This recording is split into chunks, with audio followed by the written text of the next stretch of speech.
हमने 370 समाप्त की साहब, उन्होंने विरोध किया। राम मंदिर बनाया, विरोध किया। सीए लाए, विरोध किया। ट्रिपल तलाक समाप्त किया, विरोध किया। जीएसटी लाए, विरोध किया। आयुष्मान भारत बनाया, विरोध किया। नया संसद भवन बनाया, विरोध किया। मत्स्य पालन सहकारिता मंत्रालय बनाया, विरोध किया। सीडीएस बनाया, विरोध किया। 3 तलाक खत्म किया, विरोध किया। नक्सलवाद खत्म किया, विरोध किया। आतंकवाद को सत्ते में डाला, विरोध किया। सर्जिकल स्ट्राइक, विरोध किया। एयर स्ट्राइक, विरोध किया। ऑपरेशन सिंदूर, विरोध किया। मोदी मीडिया के बहकावे में मत आइए दोस्तों, क्योंकि इस वक्त जो सच है वो आपको दिखाया नहीं जा रहा है, बल्कि आपसे छुपाया जा रहा है, आपको गुमराह किया जा रहा है और सबसे बड़ी बात, आपको घुमाया जा रहा है। बड़ी खबर क्या है, सीधा और साफ समझिए। भारतीय जनता पार्टी जिस बिल को पास करना चाहती थी, जिस बिल के जरिए वो देश की राजनीति का नक्शा बदलना चाहती थी, जिस बिल के जरिए वो आने वाले चुनाव में फायदा लेना चाहती थी, वही बिल लोकसभा में पास नहीं हो पाया है। प्रश्न ये था कि भारत के संविधान का और संशोधन करने वाले विधेयक पर विचार किए जाए। शुद्धि के अद्यतन मत विभाजन इस प्रकार है: हाँ 298 298, ना 230 230।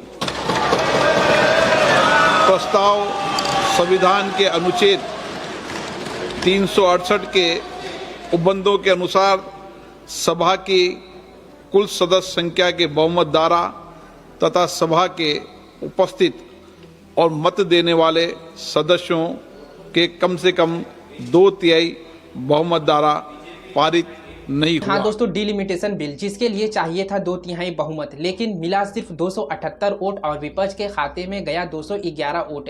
यानी साफ है कि सरकार बहुमत का आंकड़ा नहीं छू पाई है। लेकिन दोस्तों अब आप खेल देखिए, असली खेल दिखाया नहीं जा रहा है, बल्कि मीडिया के द्वारा आपको गुमराह किया जा रहा है। मीडिया कह रही है कि नारी शक्ति बिल डिफेंड हो गया है, महिलाओं के अधिकार का विरोध हो गया है, लेकिन सच क्या है? सच ये है कि ऐसा कुछ भी नहीं हुआ है। ये सिर्फ एक नैरेटिव सेट करने की कोशिश है, एक भावनात्मक जाल है, ताकि आप असली मुद्दे को भूल जाएं। अब सवाल उठता है कि आखिरकार ये पूरा खेल क्या था?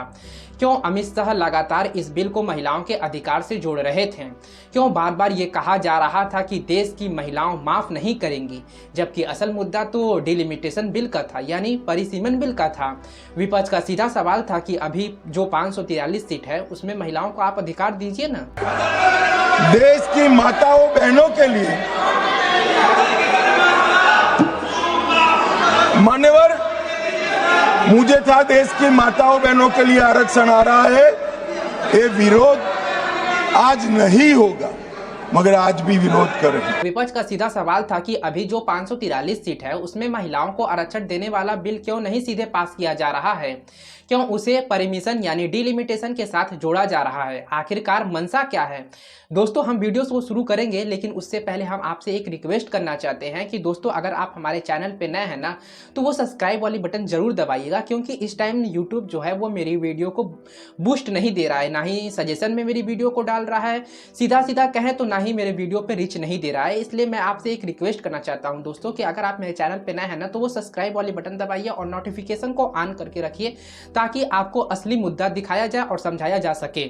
तो आपसे रिक्वेस्ट है दोस्तों, लाइक करिए या ना करिए। दोस्तों लाइक करिएगा अगर आपको वीडियो पसंद आती है तो, अगर नहीं पसंद आती है तो आप डिसलाइक भी कर सकते हैं, पर सब्सक्राइब जरूर करिएगा। चलिए आइए अब हम वीडियो को शुरुआत से समझने की कोशिश करते हैं कि आखिरकार असली मुद्दा क्या है। फिर वो पल आया जब सदन में वोटिंग शुरू हुई और सच्चाई सबके सामने आ गई। जी हाँ दोस्तों, सबसे पहले आप ये क्लिप देखिए। लेकिन संविधान के लिए जरूरी 2/3 बहुमत नहीं मिला और इसी वजह से यह बिल गिर गया। साफ शब्दों में कहें तो ये बिल पास नहीं हो पाया। लेकिन इसके बाद जो हुआ वो और भी ज्यादा दिलचस्प था। सरकार की तरफ से कोशिश शुरू हो गई मुद्दा बदलने की, कहानी बदलने की, और यही काम शुरू कर दिया मीडिया ने। अब आपको बताया जा रहा है कि महिलाओं के साथ अपमान हुआ है, महिलाओं का अधिकार छीना गया है, जबकि असलियत ये है कि पूरा मुद्दा अलग था, पूरा खेल ही अलग था। दोस्तों यही वो जगह है जहां यहाँ आपको समझना होगा कि कैसे राजनीति में नैरेटिव बनाया जाता है, कैसे एक मुद्दे को दूसरे मुद्दे से जोड़कर जनता के सामने पेश किया जाता है और उनको प्रभावित किया जाता है। दोस्तों आप ये देखिए कि जब ये डिलिमिटेशन वाला बिल पास नहीं हो पाता है तो किस तरीके से सदन के बाहर प्रोटेस्ट किया जाता है।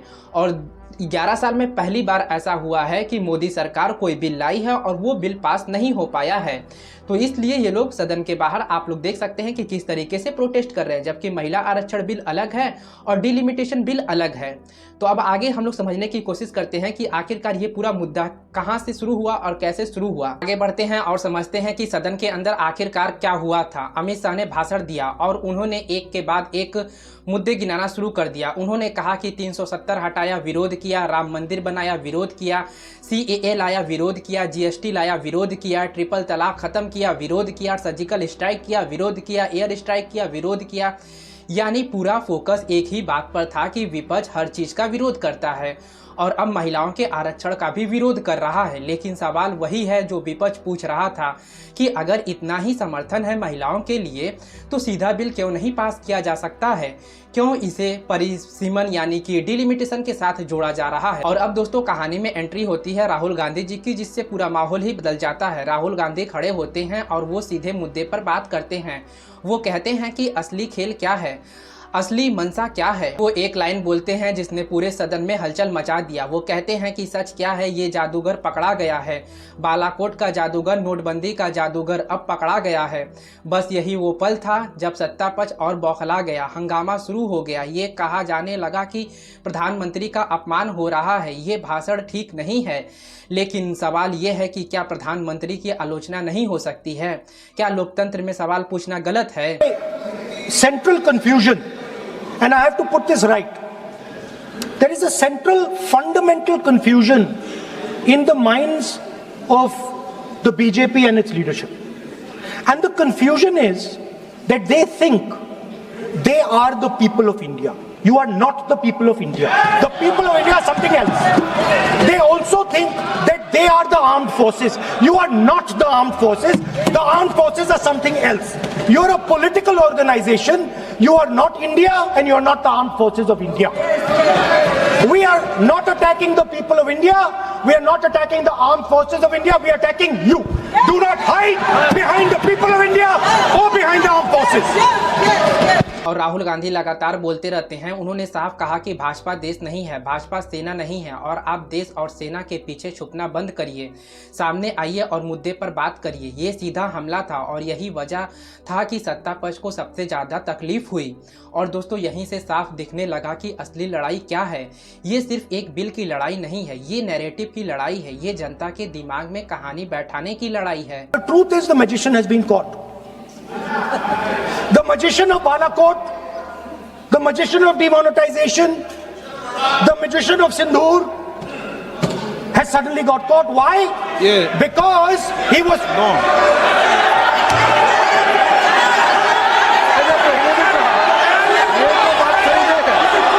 अब सर बार-बार हमने राहुल गांधी जी से अनुरोध किया, ये तरीका बिल्कुल भी नहीं है। होने के नाते बिल्कुल आप नहीं। बोलिए मगर नियम से बोलिए। करूंगा मैं।